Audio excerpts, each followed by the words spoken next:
During the early Middle Ages in Europe, life was very chaotic. One reason was that for about 300 years, the Vikings had a short-term, lightning attack-based military superiority. They had these thin boats that didn't need a lot of depth. They could sail these boats up rivers deep into Europe. They could even carry their boats between rivers, so long as they weren't ever very close to the city centers where the kings and rulers kept their armies. They always had a couple of days to carry out their attacks. Even if they still had old Roman roads and the place had a cavalry, it would still take at least a day for the soldiers to show up and defend against the Vikings. The Vikings would always come in unexpected, kidnap a bunch of people, and then hold them for ransom. If their relatives didn't have enough silver or gold to pay the ransom, the Vikings would sell the kidnapped villagers into slavery. This went on for about 300 years. Looking back through history, you'll find a very common theme. Countries trade with each other. Countries fight with each other.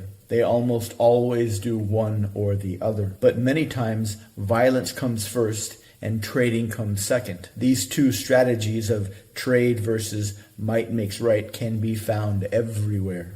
In ancient hunter-gatherers, in arguments, and even in sales and persuasion conversations. One of the biggest problems in modern society is due to instinct mismatch theory, that our instincts were calibrated for a much different time. Our hunger instinct was always on and always looking. Whenever we had food, it was a benefit to enjoy eating as much as you could, to eat as much as you could, to enjoy this process as much as you could. The same goes for sex and social status. Ancient humans would crave more sex than they could ever get. Ancient humans would crave more social status than they could ever get. Ancient humans would crave more food than they could ever get. But all of these instincts were highly calibrated to the survival of the tribe. The better of a hunter you were, the more you could get food. The better of a hunter you were, the more you could get sex. The better of a hunter you were, the more you could get social status. Today, there is almost zero correlation between anything. You can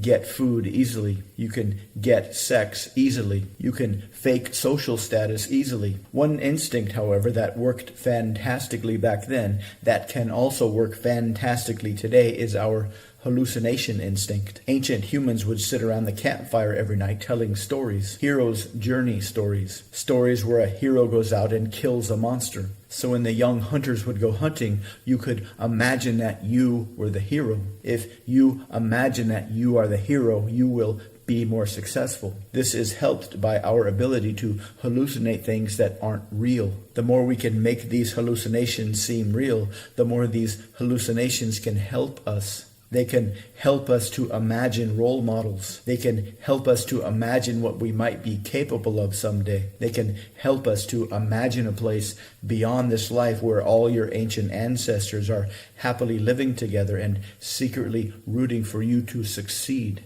All our other instincts are messed up today, except for the hallucination instinct. Our hallucination instinct is just as powerful as it ever was, just as useful as it ever was. For example, if you go to the gym, you'll see a bunch of gym rats, people that forego short-term pleasure for much longer-term, much deeper pleasure. They are able to hallucinate a potential better future. This hallucinated future, which generally includes a lot of sex and social status, is a tool to help them overcome the need for short-term pleasure. You might say that this hallucination instinct is a very useful tool to help us to delay gratification. The more you use this to delay gratification, the more sex you'll get. The more you use this to delay gratification, the more income you'll get. The more you use this to delay gratification, the more genuine social status you'll get. For people that learn how to leverage the hallucination instinct, it's not what you see right in front of you that's important. It's what you can imagine off into the future. It's what you don't see that drives success. One modern example of trading following fighting is World War II.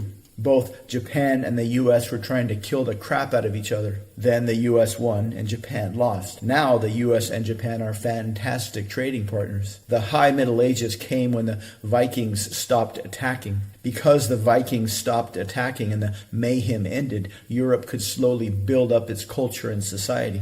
But the population tripled, Europe slowly built itself up, eventually leading to the Renaissance and the Enlightenment. The main reason the Vikings stopped attacking was it stopped being profitable. They had essentially, over the previous 300 years, stolen pretty much everything that was worth stealing. During the Cold War, Reagan once said that if the Earth was invaded by aliens, we could put aside our differences and unite against these invading aliens. This is essentially what happened to England. They were fractionated into a bunch of smaller kingdoms. Then the Vikings started to invade, and as a result, these smaller kingdoms united into one kingdom, calling themselves the United Kingdom, which of course later created the Industrial Revolution. Once there was an economist named Frederick Bastiat. He said it's not what you see that's important, it's what you don't see.